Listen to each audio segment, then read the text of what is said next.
الحمد لله رب العالمين وأفضل الصلاة وأتم التسليم على سيدنا محمد وعلى آله وصحبه أجمعين. Louange à Allah, Seigneur des mondes. La meilleure prière et le meilleur salut sur notre maître Muhammad ainsi que sur l'ensemble de sa famille et de ses compagnons.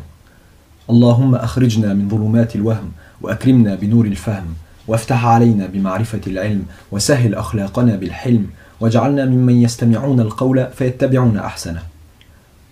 Ô Allah, sors-nous de l'obscurité de l'illusion, ennoblis-nous par la lumière de la compréhension, ouvre à nous la guidée par la connaissance de la science, adoucis nos mœurs par l'indulgence et la patience, et permets-nous d'être de ceux qui, entendant les paroles, suivent les meilleurs. Ceci est le 19e cours de la série sur les sagesses d'Ibn Ata'illah d'Alexandrie. Nous répondons à quelques questions en rapport avec le cours précédent.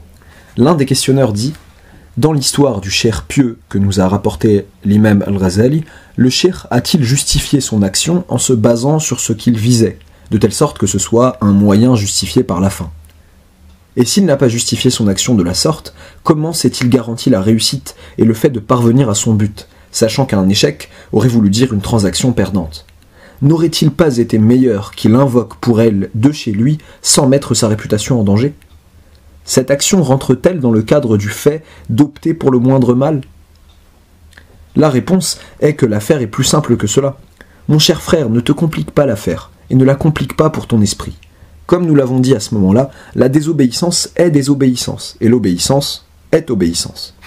Et Allah le Tout-Puissant dit « فَمَنْ يَعْمَلْ مِثْقَالَ ذَرَّةٍ خَيْرًا يَرَهُ وَمَنْ يَعْمَلْ مِثْقَالَ ذَرَّةٍ شَرًّا يَرَهُ » Quiconque fait un bien, fût-ce du poids d'un atome, le verra, et quiconque fait un mal, fût-ce du poids d'un atome, le verra. Dès lors, ce n'est pas parce que l'un d'entre nous verrait en l'acte de désobéissance un moyen de guider un homme que cet acte de désobéissance deviendrait un acte d'obéissance. Il reste un acte de désobéissance. La législation, c'est la législation.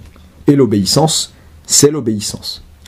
Puis, nous devons savoir que les actes de désobéissance ne se valent pas quant au fardeau qu'assument leurs auteurs. Et que les actes d'obéissance non plus ne se valent pas quant aux récompenses qu'en obtiennent leurs auteurs. Et le problème est résolu. En effet, cet homme a commis un acte de désobéissance en premier lieu. Incontestablement. C'est comme cela que dit la législation religieuse. Et la fin, l'objectif qu'il visait, ne fait pas de l'isolement avec cette femme un acte autorisé. En aucun cas.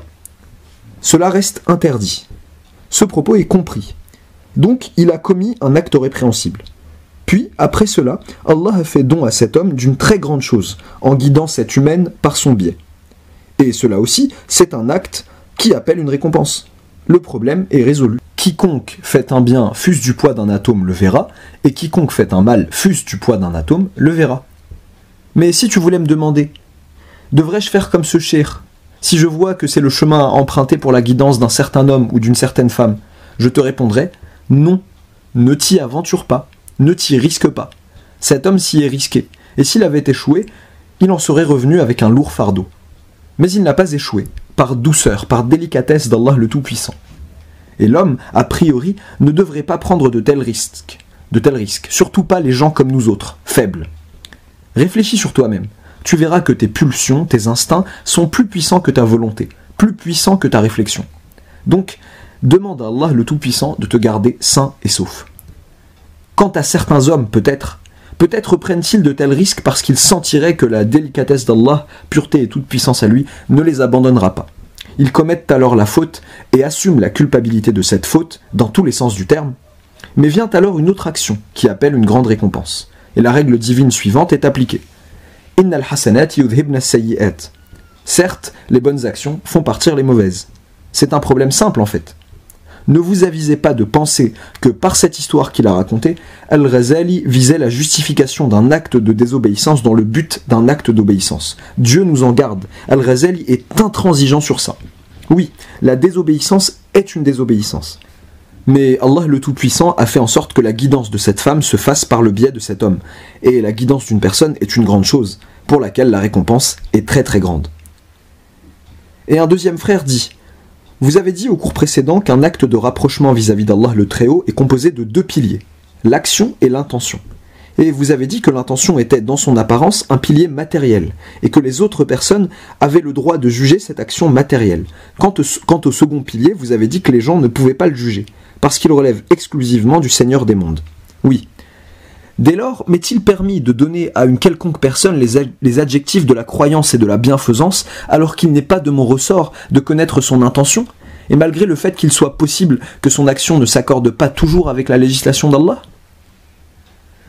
Mon frère, ces questions, excusez-moi de le dire ainsi, mais dans ces questions, on s'occupe beaucoup de ce qui ne nous regarde pas.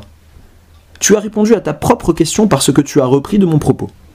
L'apparence, tu peux la décrire. Si elle est en accord avec la législation religieuse, tu peux en complimenter l'auteur.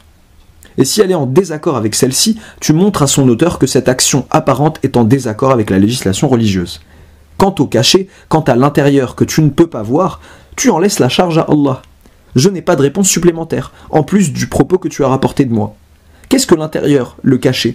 C'est al-ikhlas, le dévouement. C'est le fait que cette personne vise, par son action, la satisfaction d'Allah. Prends garde à ne pas dire « un tel se montre, un tel fait preuve d'ostentation, un tel est narcissique, fier de lui-même ». Toutes ces choses-là s'appellent actions du cœur. Toi et moi n'y avons pas accès, nous ne pouvons pas les voir. C'est pourquoi il ne nous est absolument pas permis de décrire les actions du cœur d'un humain. Mais il nous est permis de présumer de sa droiture, de sa bienfaisance. Nous disons, nous espérons, nous désirons qu'il soit du nombre des dévoués à Allah. Nous espérons qu'il soit du nombre des ascètes dans le monde d'ici-bas. Nous espérons qu'il fasse partie de ceux qu'Allah a affranchis de l'ostentation, sans pour autant que nous imposions quoi que ce soit à Allah. C'était cela le propos des pieux prédécesseurs. Cela, je l'ai dit au cours précédent, et je ne dis rien de nouveau. Non. Par contre, si tu vois un homme prier, en se divertissant dans sa prière, en y commettant de quelconques interdits, conseille-le. Dis-lui, cette prière n'est pas valable. Dans cette prière, il y a des choses indésirables. Si tu vois un homme commettre un interdit au regard de la législation, tu lui dis « cette action n'est pas permise ».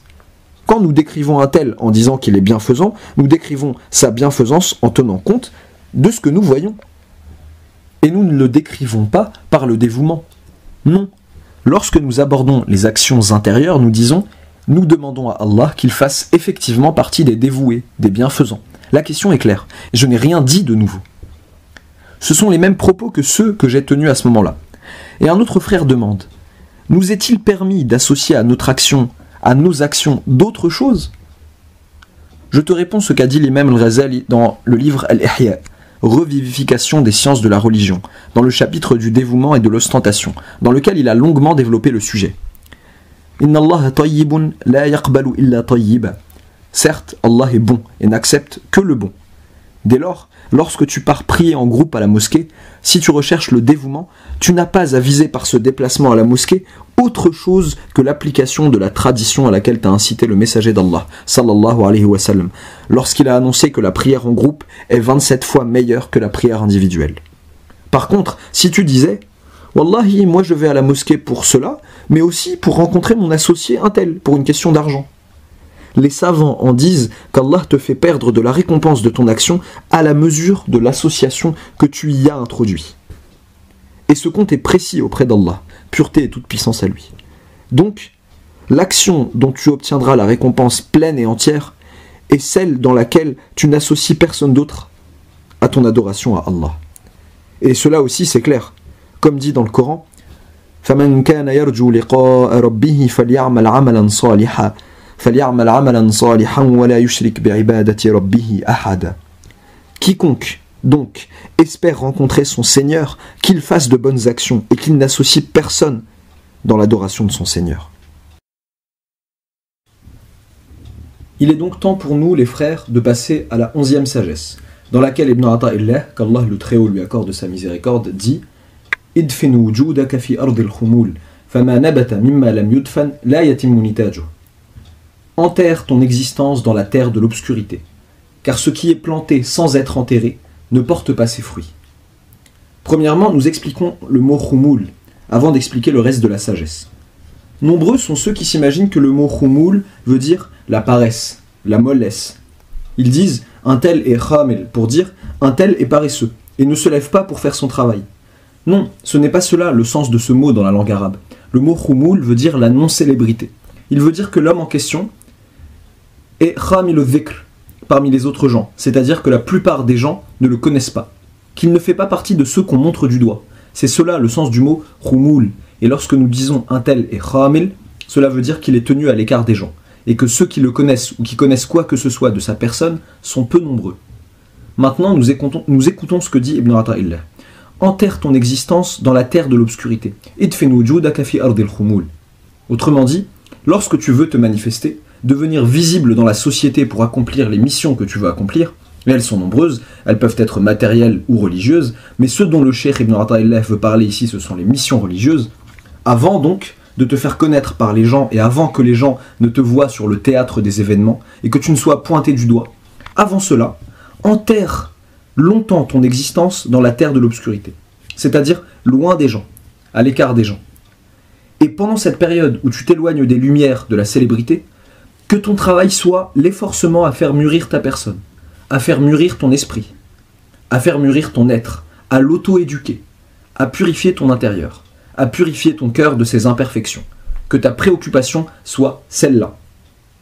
Et tu ne pourras faire mûrir ton être sur le plan de l'esprit, de la personne, des sentiments et de l'éducation, que si tu te trouves pendant cette période loin des gens, loin du tumulte, loin de la célébrité et ses lumières. Et Ibn Ata'illah d'Alexandrie compare cette règle qui se rapporte à l'homme à une règle similaire qui se rapporte aux plantes. En effet, le noyau que tu veux planter dans le but qu'une plante en pousse, tu ne parviendras pas à en faire pousser quoi que ce soit si tu le jettes sur la face de la terre et que tu le laisses visible entre les sables, les pierres et ainsi de suite, de telle sorte que le soleil se lève sur lui et que les passants puissent le voir. Si tu laisses le noyau comme cela sur la terre, les jours vont se succéder, ce noyau va se corrompre, pourrir, puis mourir. Donc, quelle est la voie à suivre pour en faire pousser quelque chose? Il est nécessaire que tu enterres ce noyau dans l'obscurité de la terre. Il faut que tu l'enterres dans le ventre de la terre, là où personne ne le verra, pour un certain temps. Dans cette phase, il interagira avec lui-même et il s'orientera vers le fait de faire jaillir de son intérieur tout ce qu'Allah, pureté et toute puissance à lui, y a incorporé comme caractéristique et comme qualité. Et ainsi, au bout d'un certain temps, ce noyau jaillit de l'obscurité souterraine, et cette plante en sort, et cette plante se dirige vers le haut, déchirant la terre, et venant même souvent à bout de la dureté de la pierre, pour finir par se manifester sur le dos de la terre, pour croître encore, pour grandir, et ainsi de suite. La plante passe en effet par deux stades. Le stade de la fondation, et où a-t-il lieu? Sous terre. Et le stade du don, de la croissance, le stade fruitier, le stade de la production, qui a lieu sur la terre, à la lumière du soleil, et aux yeux de tous les gens. La règle divine est la même, que ce soit en ce qui concerne les noyaux et les graines qu'on plante, ou en ce qui concerne l'homme. En effet, avant toute chose, l'homme se sachant esclave d'Allah le Tout-Puissant, bien sûr c'est ce qui est attendu de lui, connaissant son identité, connaissant son Seigneur, connaissant le monde autour de lui, à travers ce qu'il lit du livre d'Allah et à travers ce qu'il comprend des paroles de notre maître, le messager d'Allah, sallallahu alayhi wa sallam, tout cela il l'a compris et il l'a incorporé.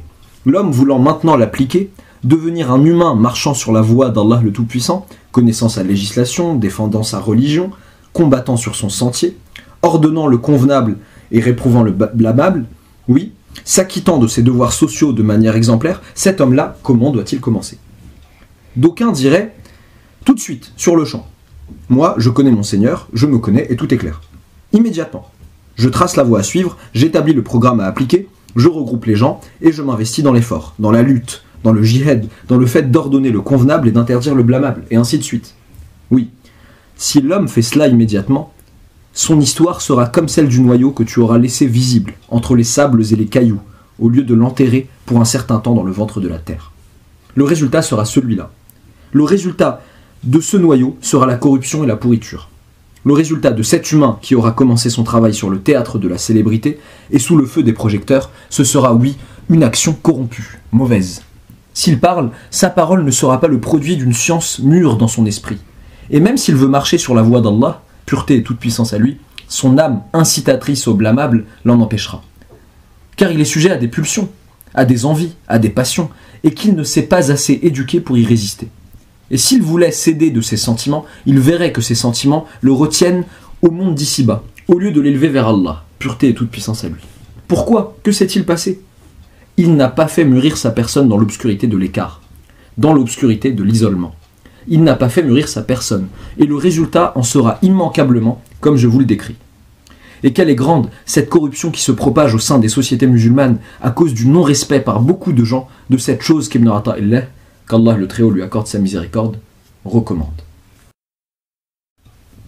Mais si, au contraire, cet homme, se sachant esclave d'Allah, point de départ essentiel, connaissant son Seigneur, divinité sans associé, et connaissant l'histoire de ce monde autour de lui, si cet homme-là veut ensuite appliquer les ordres d'Allah se rapportant à sa propre personne et à sa société, qu'il a commencé par constituer sa propre personne loin des projecteurs, loin de la célébrité, loin des activismes visant le commandement, etc., en s'aidant des isolements partiels, l'isolement est un remède. Un remède. Et l'homme prend le médicament par gorgée, par dose. Il ne l'utilise pas comme nourriture, non. Lorsque l'homme constitue son action à travers des isolements par lesquels il éloigne sa personne de la célébrité, des lumières scintillantes et diverses de la société, il fait mûrir sa raison par la science. Il purifie son âme par l'éducation. Et comme cette étape est grave et difficile, l'éducation, il purifie son cœur de ses défauts au niveau du sentiment. S'il commence ainsi, qu'il marche sur une voie de cette manière et qu'à l'étape opportune, il apparaît, alors dans ce cas, son action sera avantageuse, bénéfique, aussi bien pour lui-même que pour sa société. Exactement comme le noyau qui a été laissé dans la terre un certain temps. Que finit-il par faire? Il fait jaillir une plante verte, mûrissante sur la face de la terre, puis cette plante grandit, sans discontinuer, et grimpe aux yeux de tous les gens. Elle donne alors ses fruits, donne alors des résultats, et les gens peuvent s'abriter sous son ombre. L'un d'entre vous pourrait dire: d'où Ibn Ata'illah d'Alexandrie ramène-t-il une telle sagesse? Toi, tu as dit, au tout premier cours, qu'Ibn Ata'illah a tiré ses sagesses du livre d'Allah et de la sunna du messager d'Allah. Et cela, c'est effectivement la réalité, comme il l'a dit lui-même. Bon, d'où a-t-il tiré cela? Il a pris cela de la biographie du messager d'Allah, sallallahu alayhi wa sallam. Le prophète, alayhi salatu wa sallam, lorsqu'Allah l'a honoré de la mission de délivrer le message, en tant que prophète envoyé aux gens, Allah l'a orienté au tout début vers une action fondamentale. Première, constituante, une action constituante. Quelle était-elle? L'isolement. On lui a fait aimer l'isolement. Qui donc lui a fait aimer l'isolement? Qui? C'est Allah, pureté et toute puissance à lui. Bon, Allah le Tout-Puissant ne lui a fait aimer cet isolement que pour une sagesse. Et lorsque nous saisissons cette sagesse, nous savons que tout comme le messager d'Allah sallallahu alayhi wa sallam a eu besoin avant son action de cet isolement, le reste des musulmans a encore plus besoin que le messager d'Allah sallallahu alayhi wa sallam d'un tel isolement. Et en regardant leur biographie, nous trouvons que tous les pieux prédécesseurs ont marché sur cette voie. Oui, et aucun des compagnons du messager d'Allah, qu'Allah les a agréés, et aucun de ceux qui les ont suivis, et aucun de la génération d'après, aucun n'a sauté par-dessus cette règle que nous rappelle Ibn Ata'illah, qu'Allah le Très-Haut lui accorde sa miséricorde. Pour que je sorte en société et que je m'acquitte de mon devoir social parmi les gens, j'ai besoin, mes frères, de 3 choses. J'ai besoin de science. Sans science, il ne m'est pas permis de parler parmi les gens et de les mener. Puis, j'ai besoin de purifier mon âme de ses défauts. Inna nafsa la ammaratun bis-sou. Certes, l'âme est très incitatrice au mal. C'est comme cela que dit Allah le Tout-Puissant. Mon âme est a priori comme l'âme de tout humain. Elle me fait envier le commandement. Elle me donne des ambitions de prestige. Elle me pousse à la rivalité et à la concurrence, à vouloir être meilleur que les autres dans l'ensemble des affaires et des actions. Mon âme me pousse constamment au plaisir, au délice, au fait de vouloir amasser l'argent, quelle que soit la fenêtre d'où il paraît. Mon âme me pousse à entrer dans le cœur des gens et à les coloniser, les cœurs des gens par mon amour. Et c'est pourquoi lorsque je prie, mon âme me pousse à le faire de manière notoire, ostensible, afin que les gens m'aiment. Et si je me lève pour enseigner, pour appeler les gens à Allah, pour les exhorter, mon âme me dit: emprunte le chemin qui entraîne l'amour des gens pour toi, emprunte le chemin qui entraînera l'amour des gens vers toi. Ou plutôt l'amour des gens pour toi. Lorsque j'évoque Allah, lorsque je vais au pèlerinage, mon âme essaye ardemment de me faire utiliser mes actes d'obéissance pour avoir un certain prestige dans le cœur des gens. C'est comme ça, l'âme est comme ça. J'ai besoin de la purification de l'âme. Ensuite, j'ai besoin de purifier mon cœur de l'amour des autres. Moi, j'aime l'argent, j'aime le leadership, j'aime ma femme, j'aime mes enfants d'un amour très fort. J'aime ceux qu'Allah a appelés al-andad, les égaux, les rivaux, c'est-à-dire ceux qui concurrencent Allah le Tout-Puissant dans les cœurs. Il est demandé de moi que je purifie mon cœur et que je fasse taire l'amour pour ces autres. Dans quelle école puis-je faire cela? Si je sortais en société et qu'au milieu des gens, j'essayais de purifier mon cœur, de purifier ma raison et de purifier mon âme, je ne pourrais pas. C'est l'exact opposé qui se produirait. Ces affaires-là, le mûrissement de la raison, la purification de l'âme, le nettoyage du cœur, ne peuvent se faire que dans les isolements. Lorsque je m'éloigne des gens, que je reste seul avec moi-même, et je sais que quelqu'un m'observe, quelqu'un m'observe sans second, en l'occurrence Allah le Tout-Puissant, à ce moment-là, je me prépare à faire mûrir mon être à travers ces 3 devoirs. Et chacun d'entre vous, s'il essaye, connaîtra cette réalité dont je vous parle, les frères. Ce frère qui est en train de prier me met dans l'embarras. Il nous est demandé de ne pas déranger les prieurs, mais je ne sais pas pourquoi il prie ici alors qu'il aurait pu prier ailleurs.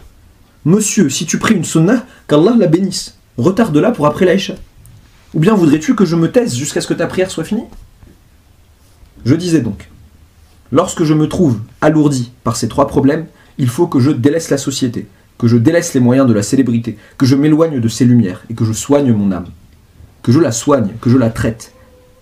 Et cela ne peut être que par l'isolement et l'éloignement des gens pendant une certaine période. Pendant un certain temps. Une fois, j'ai fait, à propos de ce dont je vous parle, la comparaison suivante. Un homme assis dans un club nocturne, au brouhaha, au vacarme assourdissant.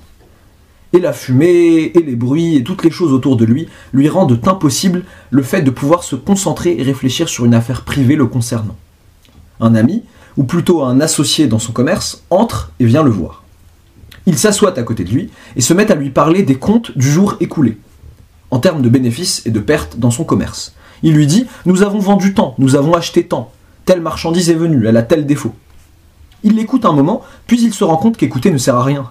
Ni celui qui parle ne peut faire parvenir précisément son propos aux oreilles de son interlocuteur, ni cet interlocuteur ne peut l'assimiler. Ce dernier lui dit alors « Levons-nous et allons dans un endroit calme pour nous comprendre. » Ils sortent tous les deux, loin de ce désordre et de son vacarme, loin de ce club et de ses clameurs, vers un endroit calme. À ce moment-là, il pourra assimiler le propos de son associé. Ça, c'est un exemple. Un autre exemple aussi. Un commerçant qui passe sa journée dans sa boutique, parmi ceux qui entrent dans sa boutique et ceux qui en sortent. Oui.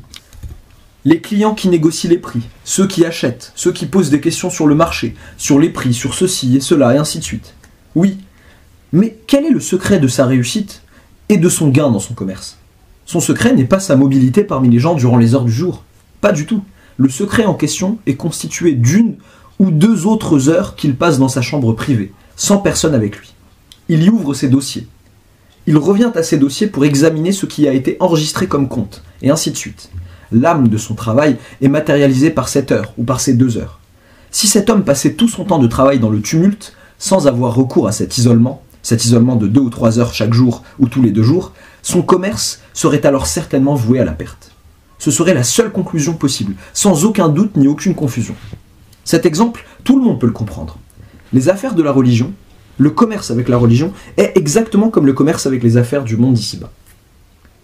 Moi, lorsque je sors dans l'espace public pour orienter les gens, pour les appeler à Allah, je me retrouve en quelques jours changé en leader, devenu leader, et mon âme m'incite fortement au mal. Je trouverai alors que j'utilise les affaires de la religion, que j'utilise les ordres d'Allah, que j'utilise mes exhortations et mes écrits dans le but de protéger ma célébrité, et dans le but d'entretenir ma réputation auprès des gens et non auprès d'Allah, pureté et toute puissance à lui. Comment les gens tireraient-ils alors profit de moi? Ils n'en tireront rien. Et moi, quel profit en tirerais-je donc? Cela ne me serait pas profitable. Des fardeaux d'ostentation et de vanité que je porterais, qui sont dans leur apparence des actes d'obéissance et dans leur intérieur des péchés. Alors qu'Allah dit « وَذَرُوا ظَاهِرَ الْإِثْمِ وَبَاطِنَهُ » et délaisser le péché apparent et le péché intérieur. Et cela, c'est le péché intérieur, oui. Cela, c'est une chose connue, que je peux connaître de moi-même. Mais lorsque tu commences par couper les ponts de la célébrité entre les gens et toi, que tu pleures sur ton péché, comme les prédécesseurs disaient, oui, et que tu fermes sur toi-même la porte de ton âme, que tu reviens à ce qui est tien, que tu te regardes, que tu réfléchis sur toi-même, comment tu es né, comment tu as grandi, comment tu mourras demain, et comment tu comparaîtras entre les mains d'Allah, pureté et toute puissance à lui, et est-ce qu'Allah, pureté et toute puissance à lui, t'a inscrit au nombre des obéissants et des heureux, ou bien au nombre des transgresseurs et des malheureux? Lorsque tu réfléchiras longuement à cela, alors à ce moment-là, tu sentiras l'odeur de l'ikhlas, du dévouement à Allah. Jour après jour après jour, tu trouveras que personne ne mérite que ton action soit faite pour lui, personne sauf Allah. Ce propos ne veut pas dire l'incarnation, comme certains ignorants le comprennent. Non, il veut dire que personne ne mérite que tu lui assignes un quelconque poids, que personne ne mérite que ton action soit faite pour lui, que personne ne peut être d'une quelconque utilité, ou te nuire, ou se mettre en travers de ta route. Absolument personne ne peut avoir ces caractéristiques, si ce n'est Allah, pureté et toute puissance à lui. Quand peux-tu t'imprégner de cette compréhension? Dans tes isolements. C'est dans tes isolements que tu peux t'imprégner de cette compréhension. Plus tu comparaîtras entre les mains d'Allah le Tout-Puissant, sans qu'il n'y ait de brouhaha entre toi et Allah, pureté et toute puissance à lui, et plus tu t'imprégneras de ce sens. Qui donc pourrait être utile? Alors, dans quel but me montrerai-je? Dans quel but ferai-je preuve d'ostentation? Me sont-ils d'une quelconque utilité? Qui donc est-il, celui-là, qui te sera d'une quelconque nuisance? Pour quelle raison aurais-je peur de lui? Qui donc est-il, celui-là, qui sera capable de m'élever jusqu'aux horizons de la joie, ou de me faire descendre dans les gouffres du malheur? Personne. Lorsque j'y réfléchis longuement, je trouve que les gens sont tous des esclaves. Des esclaves, humbles devant Allah, pureté et toute puissance à lui.